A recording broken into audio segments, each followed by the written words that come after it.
d'être là. Je vais vous raconter aujourd'hui une histoire bien spéciale, un conte de Noël, mais à mon avis un conte de Noël que vous ne connaissez pas vraiment. Ce conte de Noël, il a été vécu par deux enfants qui habitent à Saint-Malo, Billy et Milo. Est-ce que vous habitez tous à Saint-Malo? Oui. Oui? Non? Tu vas pouvoir découvrir Saint-Malo grâce à cette histoire. Ce conte-là, je l'ai écrit avec mon ami François qui a fait les dessins. Je ne sais pas si vous avez vu cette petite hermine se balader un peu partout dans la ville. Ouais. Mais il m'a été raconté par quelqu'un de bien spécial. Un grand ami à moi. Un grand ami avec un manteau rouge et une grande barbe blanche. Ouais. Le Père Noël. Le Père Noël, tu crois? Oui. Vous croyez? Moi, je crois aussi. Et mon grand ami, justement, il est là aujourd'hui. Il nous a fait la surprise de venir. Est-ce que vous êtes d'accord pour qu'on l'appelle? Oui. Ok, on y va? Père Noël! Père Noël. Père Noël! Père Noël! Ah, allez-y, hein, on peut y aller. Hein. Père Noël! Bonjour les enfants, Bonjour. bonjour les parents, Bonjour Père Noël. bonjour. Bonjour. Bonjour Père Noël! Bonjour. Comment allez-vous? Je vais bien. Asseyez-vous. J'ai laissé mes rennes avec leurs traîneaux à côté. Vous avez bien fait, ils rentrent pas Ils ici. sont à côté de la pelouse, ils ont de la bonne herbe. Et je suis venu écouter le conte avec les enfants. Parfait. Eh bien écoutez, je pense qu'on peut alors commencer si vous êtes bien installés. Vous êtes bien installés aussi? Oui. Alors on va commencer.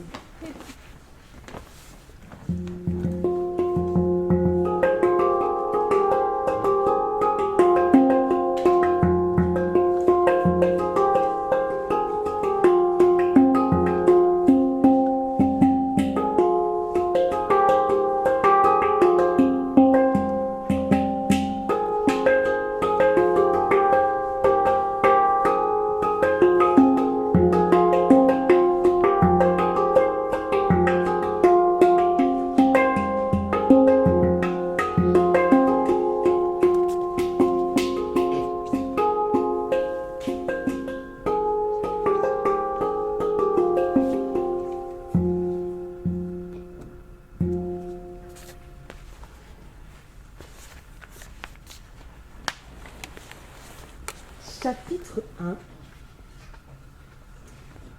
SOS, Père Noël en détresse. Cette nuit de Noël, Milo ne dort pas. Le petit garçon est à sa fenêtre, en pyjama. Il scrute le ciel à l'aide de ses jumelles. Cette fois, c'est sûr, il va voir le Père Noël. Milo habite le phare blanc des Bas-Sablons, avec Tad, son grand-père. Tad est le gardien du phare. Il protège tous les habitants de Saint-Servant des pirates et des tempêtes. Depuis toujours, Tad et Milo ont une tradition à Noël. Ils montent tout en haut du phare et s'installent face à la mer avec un bon verre de lait et un gros morceau de pain d'épices. Lorsque la nuit tombe, ils regardent à travers le télescope de Tad. Chaque année, ils espèrent voir le Père Noël apparaître dans le ciel. Mais chaque année, Milo s'endort avant les 12 coups de minuit. Il se réveille au petit matin, roulé dans une couverture chaude, et ouvre avec joie les cadeaux que le Père Noël lui a apportés. Malheureusement, cette fois, le télescope est cassé. Tad est parti en urgence le faire réparer. Il va revenir tard dans la nuit. Il a embrassé Milo sur le front et l'a bordé dans son lit. Mais Milo est bien décidé à ne pas dormir.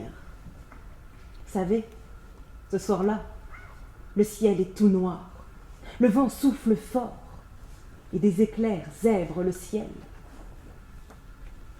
Soudain, Milo sursaute. Il a vu quelque chose à travers ses jumelles, quelque chose de blanc qui file droit comme une fusée vers la cité d'Alette. Ni une ni deux, le petit garçon enfile son ciré jaune, ses bottes de pluie et la casquette trop grande de son grand-père. Il attrape sa lampe tempête et dévale les escaliers du phare. Arrivé en bas, il est tout essoufflé. 19 mètres de haut. Ce n'est pas rien quand même. Il s'enfonce dans la nuit en direction du port des Sablins. Heureusement, la lumière du phare est grande et elle éclaire le chemin. Milo bondit sur la digue. Il grimpe sur le chemin de la corniche. Il redouble de vitesse à proximité du fort. C'est là qu'il a vu la lumière blanche s'échouer. Lorsqu'il pénètre dans le vieux fort, malgré le souffle de la tempête, il entend une petite voix. « Mais c'est pas vrai? Quelle andouille je fais! Cornichon des mers! Pingouin sans cervelle! Le Père Noël va me tirer les bretelles! » Milo s'approche. Il reconnaît la forme blanche qui filait dans le ciel il y a quelques instants. C'est un goéland. Il porte un chapeau de pluie et un bandana rouge tout autour du cou. Il aperçoit à son tour le petit garçon. « Ben, pourquoi tu fais cette tête? T'as jamais vu une bestiole à plumes? » Oh bah si, s'écrie Milo. Des goélands, j'en vois tout le temps. Mais un comme vous, jamais. Pour sûr, Rit l'animal en se lissant les plumes. Je ne suis pas n'importe quel piaf. Je suis le messager personnel du Père Noël. Le messager du Père Noël? Bon bah, tu vas répéter tout ce que je dis? Oh, pardon, monsieur le goéland. Je ne le ferai plus, c'est promis. Appelle-moi Titouan, Répond l'oiseau plus doucement. mais secoue-toi les plumes, mon jeune ami. J'ai besoin de ton aide. Milo approche sa lampe tempête et observe le goéland. Le pauvre, il a une aile cassée. Oh, mauvais atterrissage, Se désole Titouan. mais il faut vous soigner.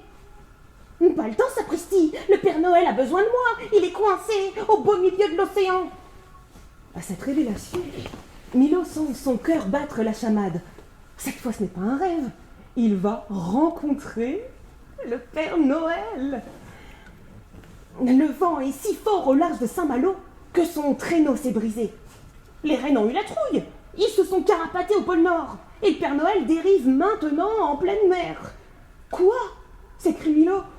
Il ne sait pas nager? Bien sûr que si. Mais essaye de nager avec une cargaison de cadeaux sur les bras. Ah, franchement, c'est épuisant. Je dois prévenir en urgence les autres goélands. Tu as entendu parler de la vent? Vous voulez dire du vent? La vent. La vaillante escouade d'un Noël triomphant. Et oui, je suis leur chef. Mais patatras, je me suis emmêlé les plumes comme un vulgaire moineau. Milo réfléchit à toute vitesse. Mais oui, j'ai une amie qui s'y connaît en blessure. Elle va t'aider. Formidable, cours la chercher. Pas besoin. Avec Billy, on a un code secret. Il se hisse alors sur la plus haute marche de l'escalier en pierre. Il fait clignoter sa lampe tempête. SOS, SOS, Papa Noël en détresse. SOS, SOS, Papa Noël en détresse. Mais c'est du morse, comprend Titouan. Ce petit est futé. Dans le quartier de Saint-Servant, tout le monde dort profondément. Tout le monde. Ou presque. Billy, l'amie de Milo, a bien reçu son SOS. Elle aussi attendait le Père Noël. Avec une galette beurre chocolat et un verre de pistache grenadine. Vite, elle prépare un kit de sauvetage. Pansement, bandage, produits pour désinfecter, bonbons pour ne pas pleurer. Tout y est. Sa maman est infirmière. C'est elle qui lui a appris à soigner les bobos des enfants de Saint-Malo. Elle travaille de nuit Alors Billy a l'habitude de veiller tard. La petite fille habite dans la tour de l'ancien moulin, à l'entrée du parc Bel Air. Elle passe toutes ses nuits à écouter de la musique grâce à l'antenne radio qu'il y a sur son toit. Ce qu'elle préfère, ce sont les chants de marins. Car plus tard, elle veut devenir corsaire.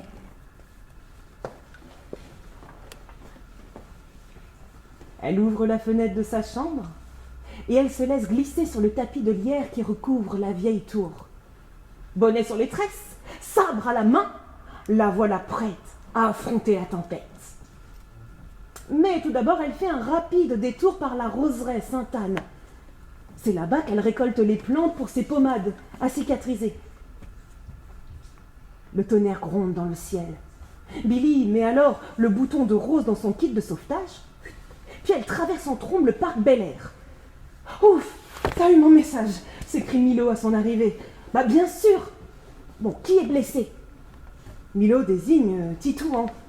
Billy est attendri. « Oh, pauvre Mouette !»« Appelle-moi Mouette encore une fois, et je te pique les doigts de pied !» Oh. Milo rigole. C'est un goéland. Il a un mauvais caractère. « Pardon, rougit Titouan. C'est que je suis très inquiet pour le Père Noël. » Pendant que Billy soigne son aile cassée, Milo lui raconte toute l'histoire. « C'est terrible. Qu'est-ce qu'on peut faire ? Et si seulement on avait un bateau, on pourrait ramener le Père Noël sur la terre ferme. » Bah, vous avez un bateau ? Bondit le goéland. « Quoi ? Mais oui, le renard. » Un renard ? Vous connaissez le renard ? Hein ? Titouan a raison. Le renard, c'est pas l'animal, c'est le navire du capitaine Surcouf. On n'a pas le droit de l'emprunter, dit Billy. Le bateau d'un corsaire, c'est sacré. Débrouillez-vous les oisillons. Moi, je file prévenir les autres goélands. Trouvez le capitaine Surcouf et vous sauverez le Père Noël. Je compte sur vous. Les enfants n'ont pas le temps de protester. Titouan s'est envolé. Avec son bandage sur l'aile, il a une drôle d'allure. Il vole en zigzag en direction de la tour Solidor, le repère secret de la vent. Quel oiseau bizarre, pouf Billy. On doit trouver la statue du capitaine Surcouf, s'agite Milo. Je sais où elle est, près des remparts d'Intramuros. Ouah, tu t'y connais en corsaire pour une fille ? Quand je serai grande, je serai la reine des corsaires. Milo regarde Billy avec des yeux admiratifs. Suis-moi, je connais un raccourci. Les deux enfants courent sur la plage guidés par la lumière du phare, du môle des Noirs. Arrivés près des remparts, ils ralentissent. Milo éteint sa lanterne et Billy brandit son sabre. Il marche en silence, sur la pointe des pieds. À Saint-Malo, tout le monde sait que le chien du guet fait sa ronde de nuit. Il ne vaut mieux pas se trouver seul face à lui.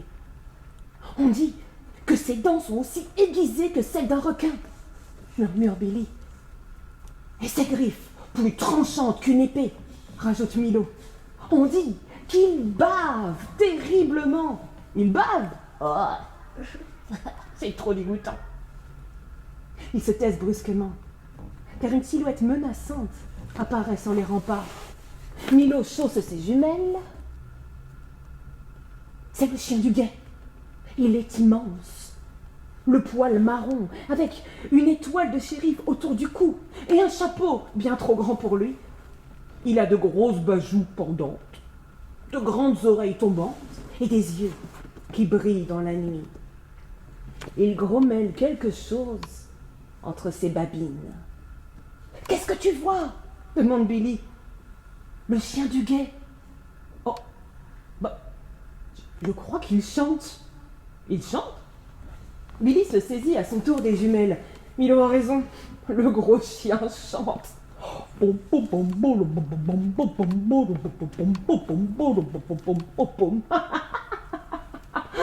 Billy éclate de rire. « Chut, enfin, tu vas nous faire repérer. » Trop tard. Le chien du guet dresse son museau en direction des deux enfants. Il renifle bruyamment.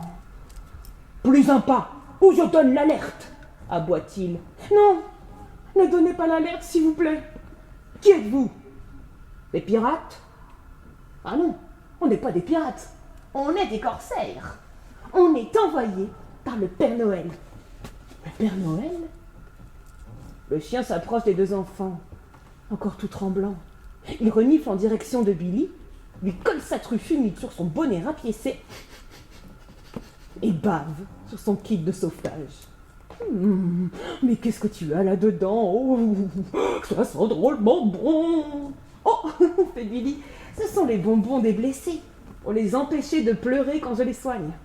Oh, ça a l'air délicieux, salive le gros chien. Je t'en donnerai si tu jures de ne pas nous faire de mal. Ah, voyons, pour qui me prends-tu? Je ne vais pas vous faire de mal, mais j'adore les enfants. Et comme preuve, il pose sa langue râpeuse sur la joue de Milo. Oh, fait Milo. Billy lui offre une grosse poignée de friandises. Oh, excusez-moi de vous avoir effrayé, fait le chien, la gueule pleine de bonbons. Vous ne craignez rien du bon vieil Artus. Avec l'arrivée du Père Noël, j'ai beaucoup de travail. Je suis chargé de renvoyer tous les enfants dans leur lit la nuit. Et vous n'échapperez pas à la règle. Allez, oust, filez dormir, oust. Mais non, Artus, on ne peut pas rentrer. Le Père Noël est en danger. Oh, ne parlez pas tous les deux en même temps. Bon, Milo, raconte-moi clairement ce qui s'est passé. Et toi, Billy, petite Chippy, gratte-moi les oreilles. Oh, ça me démange, affreusement. Après des dizaines de gratouilles,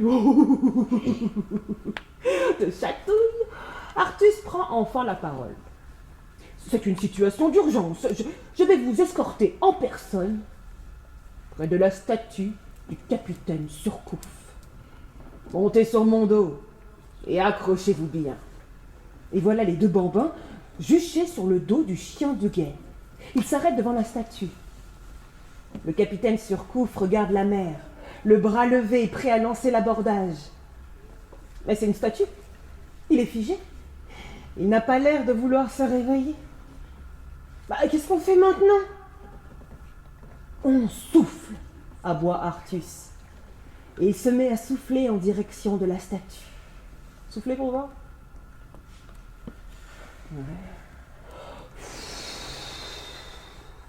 Les deux enfants l'imitent immédiatement. Sous leur souffle, le vent se met à geler. Il fait bientôt si froid qu'ils ont le bout du nez tout rouge. De la fumée sort de leur bouche. Ils soufflent sans s'arrêter. Ils soufflent. Et la magie opère.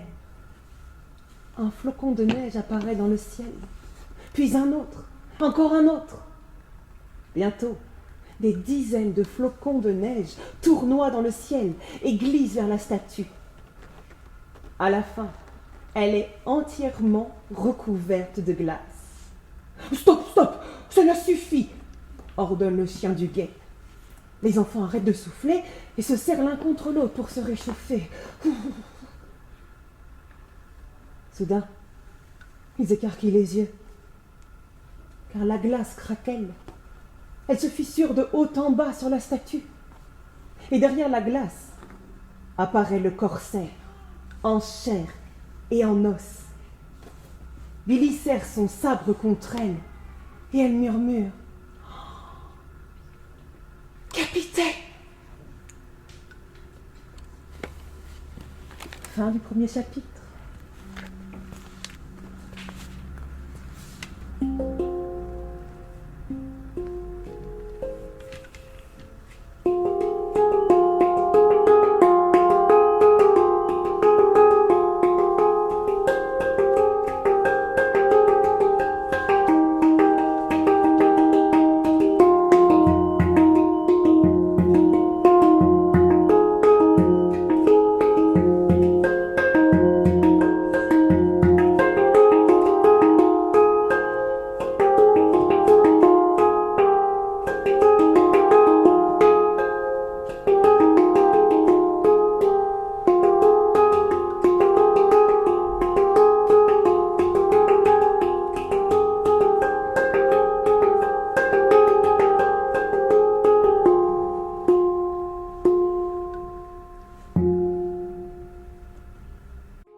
chapitre 2. À l'abordage!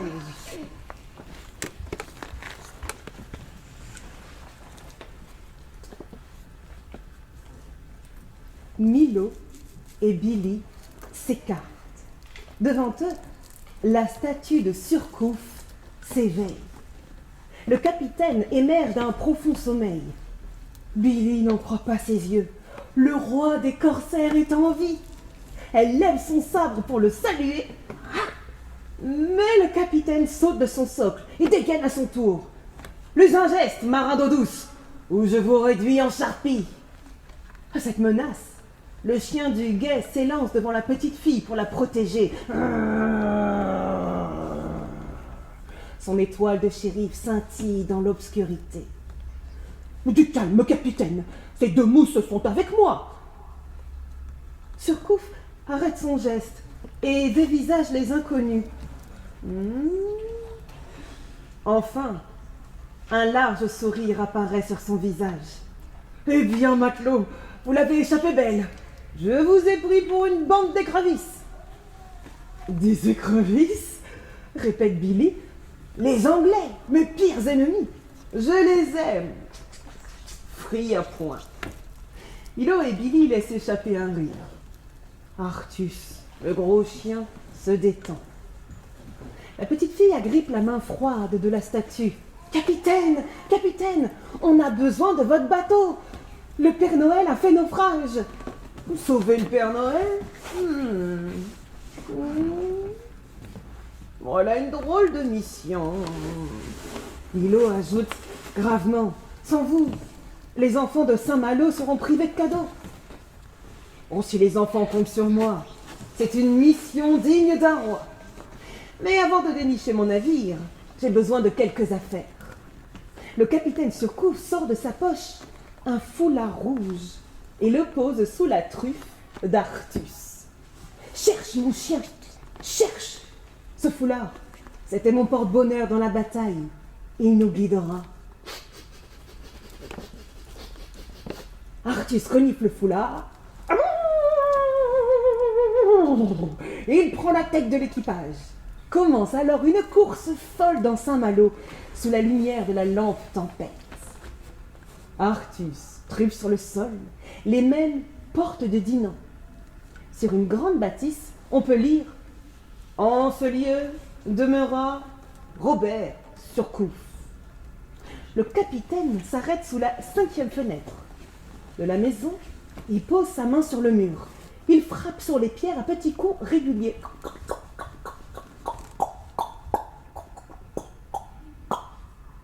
Les deux enfants le regardent effarés. La statue n'a peut-être plus toute sa tête. Oh, je ne me souviens plus de ma cachette, maugrait le corsaire. Soudain, Milo comprend. Mais Billy, on doit chercher le trésor du capitaine. Ils posent à leur tour leurs mains sur la façade. Tapotent la pierre froide. Milo se fige. Il a senti une pierre coulisser. La 12e, en partant de la droite. Capitaine, capitaine, je crois que j'ai trouvé. Tous se précipitent. La pierre a laissé place à un trou béant. Et dans ce trou se trouve un coffre. Milo se tourne vers Surcouf. « À toi l'honneur, moussaillon !» Le garçon plonge la main dans le trou. Il récupère un petit coffre de bois, orné d'or et de pierres précieuses. Il veut ouvrir le coffre, mais celui-ci est scellé. Et pourtant, il n'y a ni serrure, ni clé. Il ne s'ouvre qu'en cas de grand danger. Billy range le coffre dans son kit de sauvetage. Artus renifle de nouveau le foulard du capitaine. Et l'équipage reprend sa course dans Saint-Malo. Rue de la Pique qui boit. Rue du Chat qui danse. Les enfants ne peuvent s'empêcher de rire devant ces noms étranges de Saint-Malo. Enfin, ils s'arrêtent sur l'esplanade Saint-Vincent. Vous êtes allé sur l'esplanade? Oui. Et qu'est-ce qu'il y a? Comme tous les ans, un immense sapin trône sur la place. Billy le regarde, les yeux brillants. Ces guirlandes brillent si fort que le Père Noël les aperçoit depuis le pôle Nord. Impossible de rater sa destination. En face du sapin, un fier voilier est amarré. Les 8 voiles se gonflent sous les cordages. Oh, le renard, soufflent les enfants. Mon beau navire, nous voilà enfin réunis. Surcouf saute sur le pont du bateau et se place à la barre, les 2 enfants sur les talons. Seul, Artus reste sur la berge. Je vous attends ici, j'ai le mal de mer. Artus, tu vas pas abandonner maintenant, supplie Billy. Le gros chien secoue la tête. Oh, non merci, la mer, ce n'est pas pour lui. La petite fille sourit malicieusement et ouvre sa main pleine de bonbons. Oh, d'accord, tu as gagné, je viens. Hein. Mais c'est la première et dernière fois. Il bondit sur le pont près des enfants qui se serrent contre lui. En route, on a un naufragé à récupérer, rugit Surcouf. Larguez les amarres! À vos ordres, capitaine! Quelle est notre devise, moussaillon? Ni français, ni breton, malouin suit! Crie l'équipage en chœur. Dans la nuit noire, le bateau quitte le quai du Gué-Trouin. Billy escalade le mât à toute vitesse. Arrivée tout en haut, elle accroche une étoile scintillante. Viens donc, petite chipine, je crois reconnaître l'étoile des grands sapins. Oh oui, je la rendrai une fois la mission accomplie, je vous promets. Mais grâce à elle, le Père Noël nous verra de loin. Bon, je commence à me faire vieux. Les marmots me mènent par le bout du nez. Assis sur la proue, c'est le devant du bateau, Milo guide le capitaine. Grâce à ses jumelles, il voit à l'avance les gros rochers, les récifs à éviter. Mais plus le navire avance, plus la tempête fait rage. Surcouf hurle des ordres dans le fracas des vagues. « Hissez les voiles! Hissez, pardi !» Artus gémit. « Oh, il est fou! On va se renverser !» Le vent souffle sur le bateau qui a bien du mal à garder son cap. Une vague plus forte que les autres s'abat sur le pont. Milo est projeté au sol. Ses jumelles lui échappent et tombent dans la mer. Il se précipite pour les rattraper. Hop, hop, hop, hop, hop, hop, hop, hop, hop, hop. Où comptes-tu aller comme ça, jeune homme? Artus retient fermement le petit garçon par le pantalon. Il a échappé belle. Une seconde de plus, et il passait par-dessus bord. Elles sont mes jumelles, impossible d'avancer dans la tempête. Impossible n'est pas corsaire, rugit Surcouf. Servez-vous de mon coffre, pardi. Lily ouvre frénétiquement son kit de sauvetage. Elle pose le coffre sur le sol. Il brille d'une étrange lumière. Mais comment l'ouvrir? Oh, ce truc est un vrai casse-tête.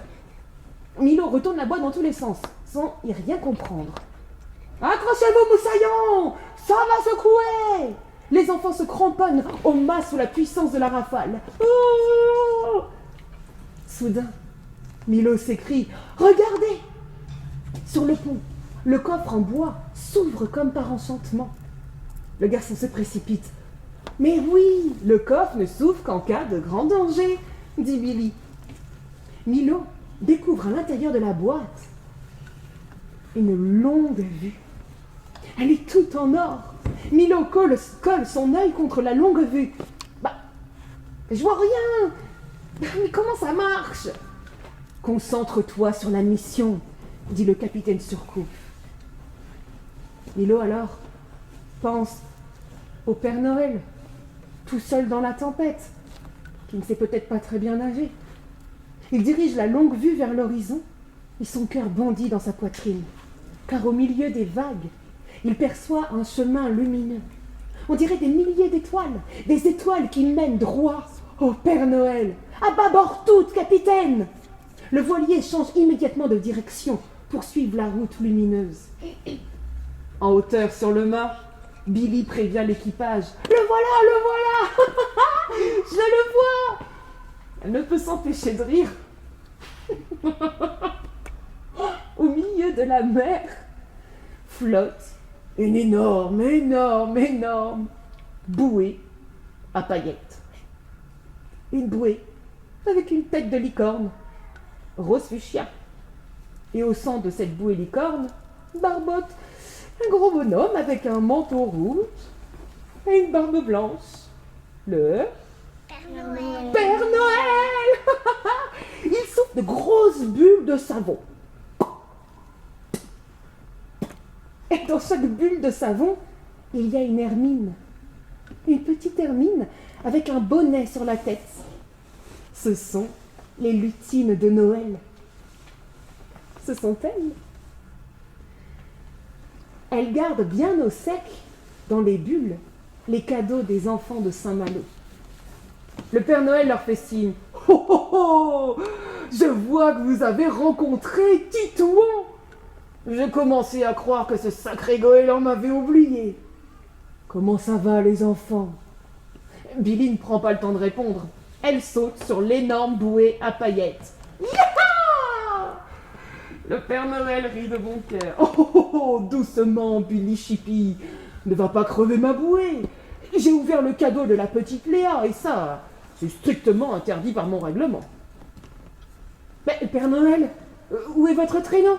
Demande Milo, resté sur le navire. Au fond de la mer. Avec les poissons. Et les rennes ? Oh, rentrés au pôle Nord. Ils ont peur de l'eau. Il n'y a que les malouins pour braver l'océan. Rajoute une voix grave. Le Père Noël lève la tête. Oh, oh, oh, Surcouf, le roi des corsaires. Comme on se retrouve, mon vieil ami. Je suis là grâce aux enfants, Père Noël. Ils m'ont mené jusqu'à vous. Le Père Noël lit sa barbe blanche. Et il sourit. Je saurais m'en souvenir. Allez, assez barboté, hissez-moi à bord, les enfants. Le capitaine Surcouf envoie un lourd cordage par-dessus le bord. Le Père Noël a bien du mal à enrouler autour de son ventre. Bon, il se peut que j'ai mangé quelques Queen Amman en vous attendant. Et Is et O, voilà le Père Noël qui escalade la coque du bateau. Billy à califourchon sur la bouée licorne lance les bulles de savon sur le voilier. Elles éclatent sur le pont en libérant au passage les lutines du Père Noël. Vérification des cadeaux. Sous les ordres de Nini, la chef des lutines, les hermines trient tous les cadeaux. Elle vérifie qu'aucun paquet ne soit abîmé par l'eau de mer. Bientôt, une pile de cadeaux se tient en équilibre sur le pont. Une fois le travail terminé, les hermines sautent se cacher dans les poches du manteau du Père Noël. Elles ont bien mérité de se reposer, dit-il en soulevant son bonnet. Nini se précipite en dessous, bien au chaud. Milo réfléchit. Mais Père Noël, et comment allez-vous faire pour distribuer les cadeaux ? Mais comme d'habitude. En volant, mon enfant. Mais vous n'avez plus vos rennes, s'inquiète Billy. Oh, oh, oh, ne t'en fais pas. Je vais appeler la vaillante escouade d'un Noël triomphant, s'exclament les enfants. Le Père Noël siffle entre ses dents. Les enfants lèvent la tête. Dans le ciel, des dizaines de goélands apparaissent. Ils piquent vers le navire à une vitesse folle. Ils ont des lunettes d'aviateur sur les yeux et des harnais dans le dos. De leurs harnais dépassent de solides cordes. Titouan est à leur tête et il les guide droit vers le renard. Vite, vite, attachez les cordages au bateau, aboie Artus. Tout le monde obéit. Secouez-vous, les emplumés, et faites-moi voler ce rafio, ordonne Titouan. En quelques secondes, le navire est accroché au harnais des goélands. D'une nerf, les asticots. On a une tournée de cadeaux à assurer. Là, vent reprend son envol. Le navire chancelle, le bois craque, les voiles se gonflent. Les oiseaux battent des ailes. Titouan les encourage. Gonflez les plumes, dressez le bec. On est bas des pigeons, on est bas des pigeons. Et brusquement, La magie opère. Le navire s'élève vers le ciel. Surcouf sent son cœur se serrer. Son voilier chéri quitte la mer pour la première fois. « On vole !» crie Billy. « On vole !» hurle Milo. L'équipage au grand complet saute de joie. Seul le gros chien gémit. « Oh, c'est le mal de maître !» Tous regardent les étoiles. Un sourire aux lèvres. Milo, les yeux pétillants, pense à Tad, son grand-père. Il ne va jamais croire à cette histoire. Billy serre la main de son ami. On a réussi. Soudain, un choc fait trembler le navire. Quelque chose a frappé la coque de plein fouet. Un boulet de canon, pense aussitôt Surcouf. Vite, il inspecte le bateau. C'est étrange, le bois n'est pas troué. Le bois est gelé. Comment est-ce possible? Il ne fait pas si froid, s'interroge le Père Noël.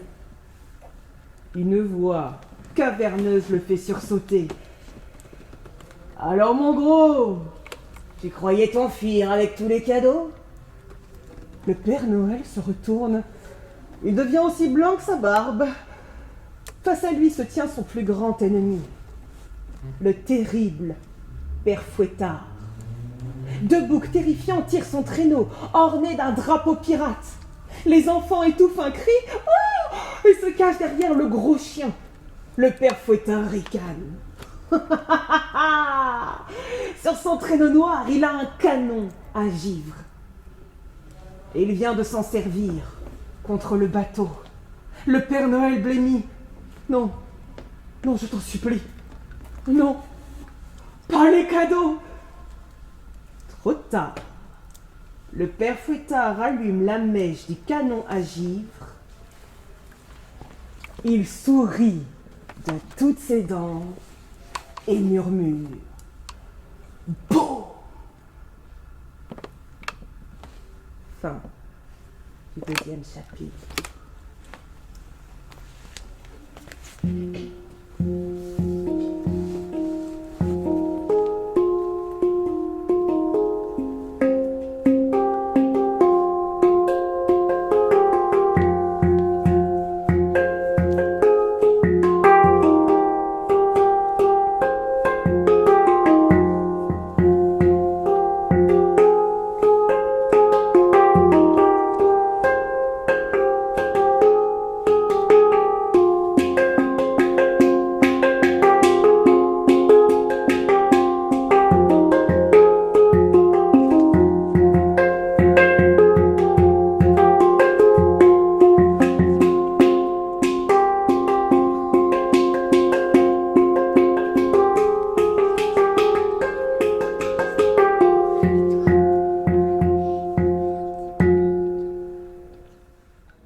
Troisième et dernier chapitre. Père Fouettard en pétard. Un boulet de givre atteint de plein fouet la coque du bateau. L'équipage est projeté contre la rambarde. Le Père Noël se retrouve, fesses par-dessus tête, au beau milieu des cadeaux. Billy et Milo l'aident à se relever. « Père Noël, vous êtes blessé ?»« Tout va bien les enfants. Je ne suis plus tout jeune, c'est vrai, mais je ne vais pas me laisser enquiquiner par un hibou mal embouché. » Il tente de raisonner le Père Fouettard. « Enfin, fou! Tu ne vas tout de même pas saboter Noël. Je vais me gêner. Ni une ni deux, le père Fouettard fait tonner son canon à givre. Cette fois, il rate sa cible. Le capitaine Surcouf a viré de bord juste à temps pour éviter l'attaque. On entend soudain titouant, glapir. « Code rouge, l'avant! On va se faire givrer les pattes! » En effet, le boulet est pris dans les cordes qui relient le bateau au harnais des goélands, et il grignote tout sur son passage. Pas le choix, les oiseaux coupent d'un coup de bec les cordages. Le boulet finit au fond de l'eau. « On tombe !» hurlent les enfants. Le capitaine Surcouf garde son calme. C'est qu'il en a vu des batailles. « Tordez les voiles !» ordonne-t-il. Tout le monde s'agite sur le pont. Bientôt, les voiles, gonflées par le vent, freinent la chute du bateau. Le père Fouettard pousse un hurlement de colère. « Oh ! Oh, oh, oh, oh, oh. C'est très vilain d'être mauvais joueur, foufou !» se moque le Père Noël. « Moi au moins, je ne vais pas me râper le derrière !» riposte le père Fouettard. « Ah, oui, il n'a pas tort. » pense le Père Noël, le navire risque à tout moment de s'écraser sur les rochers. Il ôte son bonnet rouge et réveille Nini, l'hermine en chef. Profondément endormie, « Nini, ma petite lutine, allez, réveille-toi, j'ai besoin de toi. » L'hermine se dresse sur ses pattes et pousse un petit cri aigu. Les autres lutines jaillissent des poches du manteau du Père Noël et s'équipent de parachutes de secours. Les parachutes? Ah, les parachutes des lutines, ce sont des lettres, s'exclame Milo. Bien observé, petit. Ce sont toutes les lettres envoyées par les enfants de Saint-Malo, sourit le Père Noël. Les hermines calent les cadeaux en de petites hottes, juste là, sur leur dos. Et elles sautent du navire, parachutes grands ouverts. Yahoo! Lance-t-elle. Les dernières lutines chargées des plus gros cadeaux grimpent sur le dos des goélands. Ils piquent droit vers Saint-Malo. Le voilier, quant à lui, continue sa chute vertigineuse vers la plage Bon Secours. Le Père Noël coince sa longue barbe dans son manteau et les enfants se tiennent solidement par la main. Artus, le gros chien, sent son estomac monter jusque dans ses babines. On va s'écraser! Il cache les yeux des enfants avec ses grosses pattes velues. Ralentissez à l'arrivée, Surcouf, supplie le Père Noël. Je ne voudrais pas abîmer. Et splatch! Oh, mon manteau. Une vague gigantesque vient de l'asperger. Il est trempé de la tête aux pieds. Les enfants applaudissent à tout rompre. Bravo, bravo, capitaine! Le bateau est en un seul morceau et il flotte fièrement dans la piscine Bon Secours. Un atterrissage en bonne et due forme, crâne le corsaire. L'équipage se met au sec. Au-dessus d'eux, on peut entendre la voix stridente du terrible Père Fouettard. « Vous ne m'échapperez pas! Les cadeaux sont à moi !» Il fait claquer son fouet dans la tempête. Son traîneau tiré par des boucs fend les airs à toute allure. Le Père Noël blêmit. « Oh non, il se dirige vers le quartier de Paramé, à la poursuite des lutines. » Les petites hermines ont replié leurs parachutes et galopent à présent vers le parc des chênes. Dans Paramé, elles vont mettre en sécurité tous les paquets cadeaux. Le Père Fouettard charge de nouveau son canon à givre. Boum! Crac! Bam! Les lutines sont habiles. Elles bondissent entre les éclaboussures de givre. Elles filent ventre à terre. Brusquement, elles se stoppent net. Devant elles se trouve un mur de glace. Infranchissable. Le Père Fouettard ricane. Je vous ai pris au piège, mes petites souris. Nini ne se laisse pas impressionner. La chef lutine ordonne. On se replie et on creuse. Les lutines se mettent à creuser le sol à une vitesse folle. elles disparaissent sous terre, au nez et à la barbe du père Fouettard. Les tunnels les mènent au conservatoire de Paramé. Ouf, ici elles sont en sécurité. Le père Fouettard enrage. Oh, les cadeaux vont lui passer sous le nez. Puisqu'on se moque de moi. Je passe au plan B. Son traîneau prend de l'altitude et il disparaît dans la nuit noire. Pas de quartier.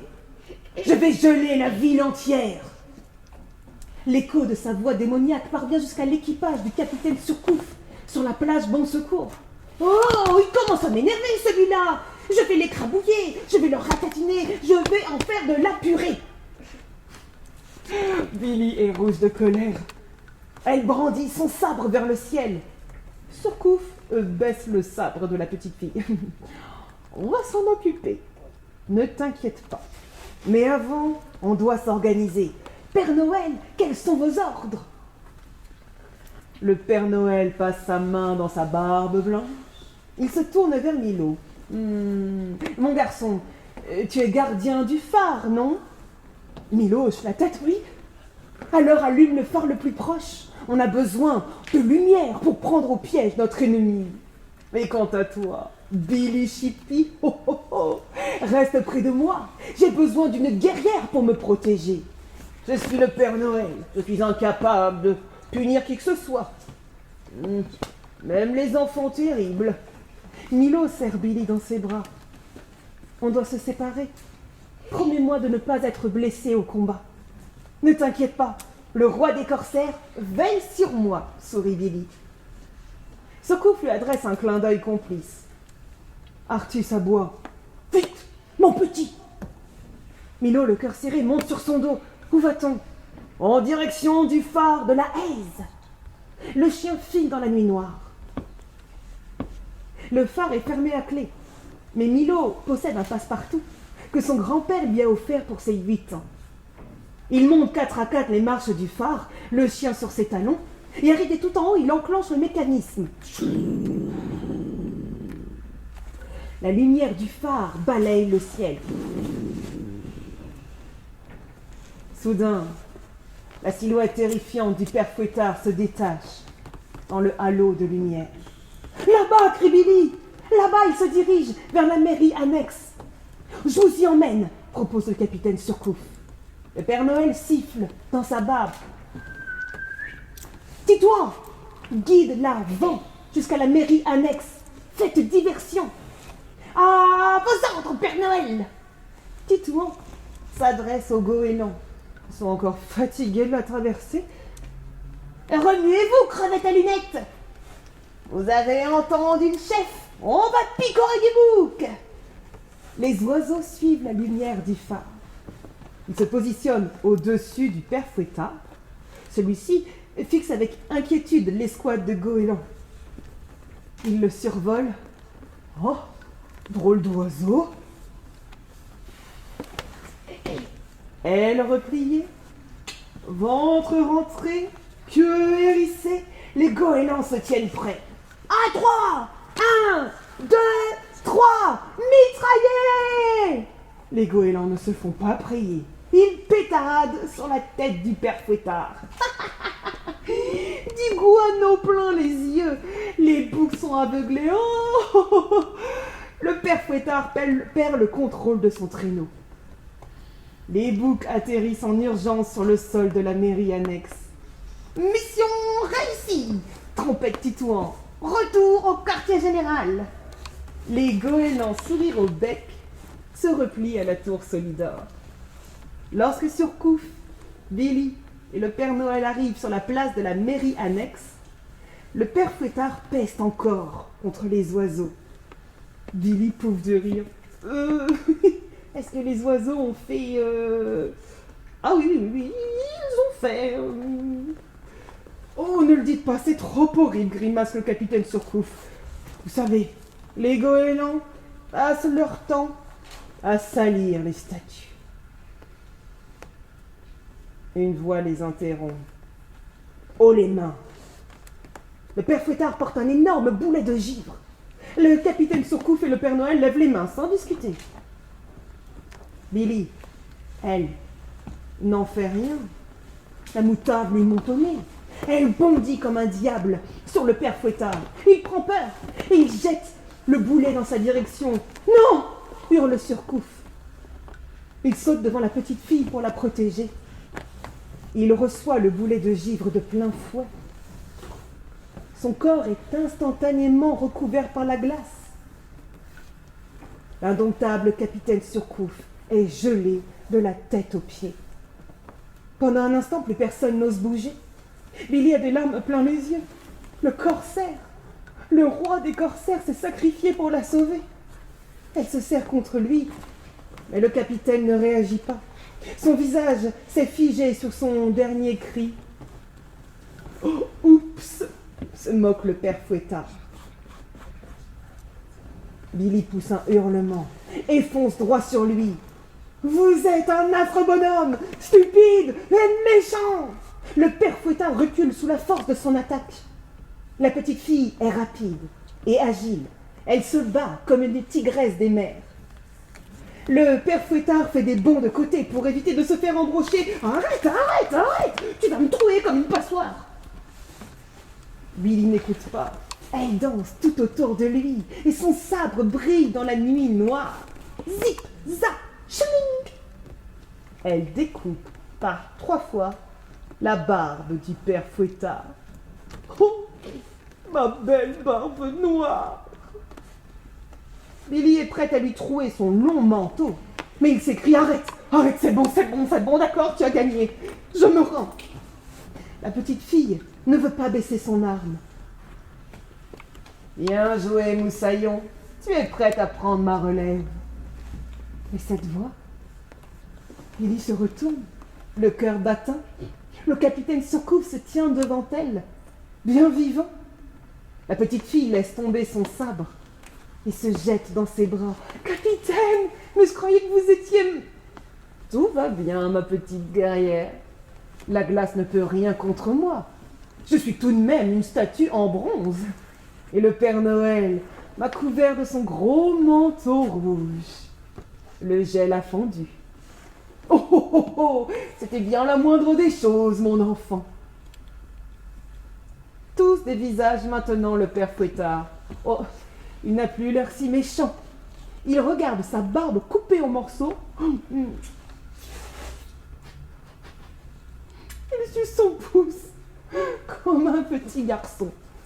Mais enfin, Foufou, explique-nous, quelle mouche t'a piqué? Pourquoi gâcher Noël? Le père Fouettard, rouge de honte, bégaye. Parce que... Oui, parce que je n'ai jamais reçu de cadeau de Noël. Jamais, murmure le Père Noël. Enfin, ce n'est pas possible, je n'oublie aucun enfant. Il ouvre un calepin rouge, vous savez, celui où sont inscrites les adresses de tous les enfants du monde. Voyons voir.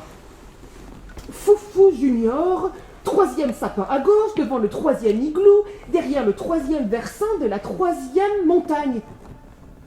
2e, balbutie le père Fouettard. Quoi?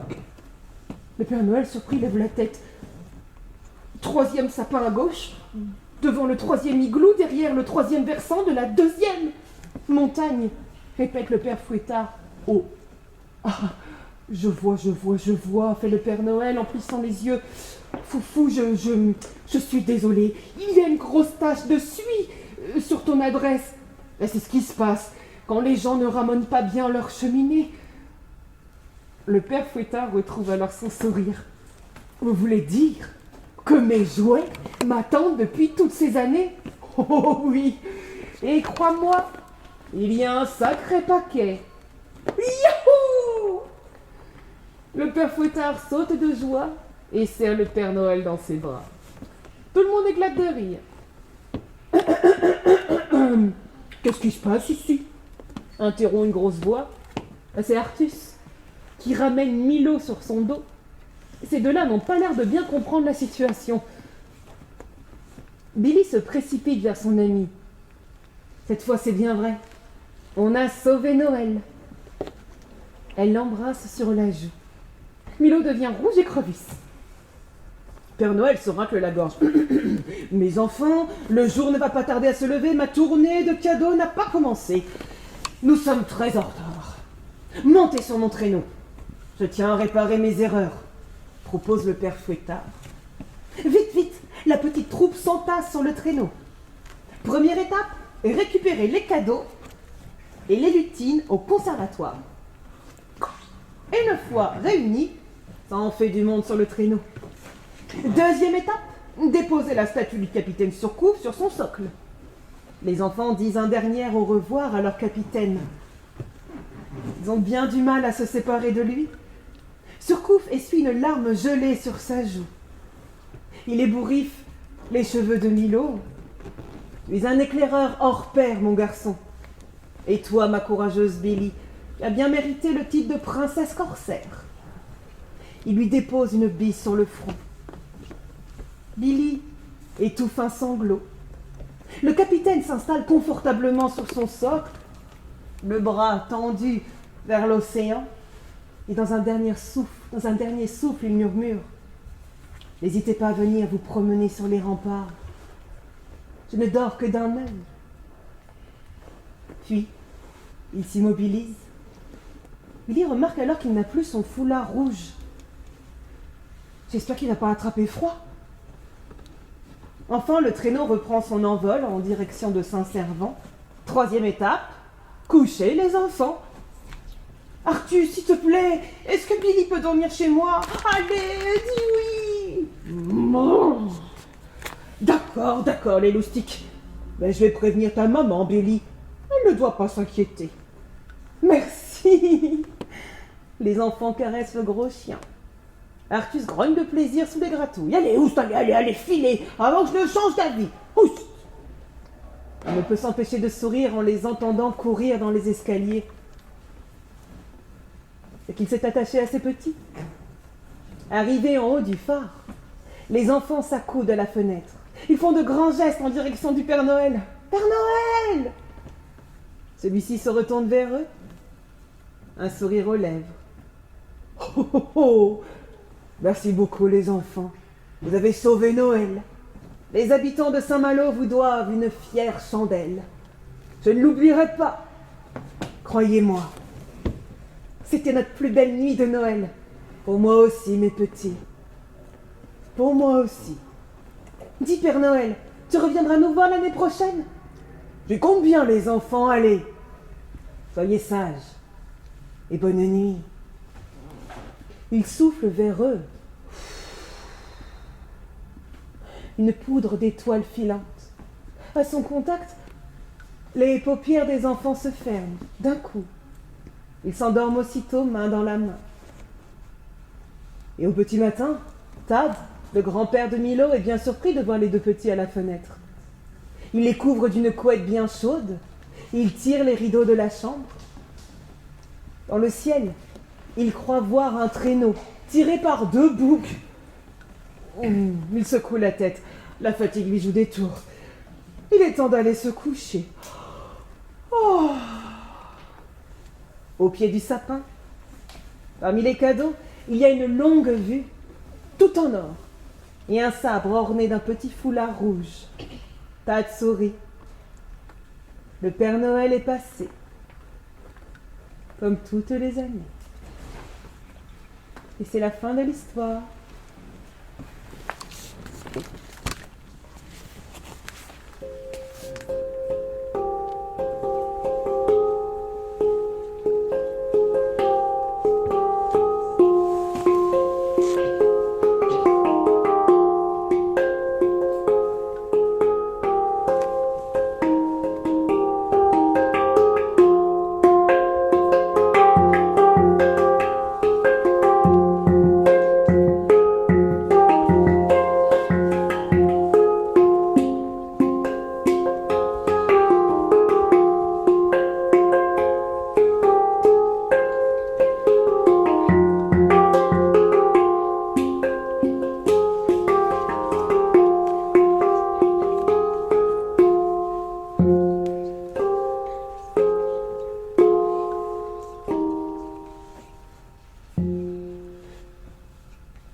Applaudissements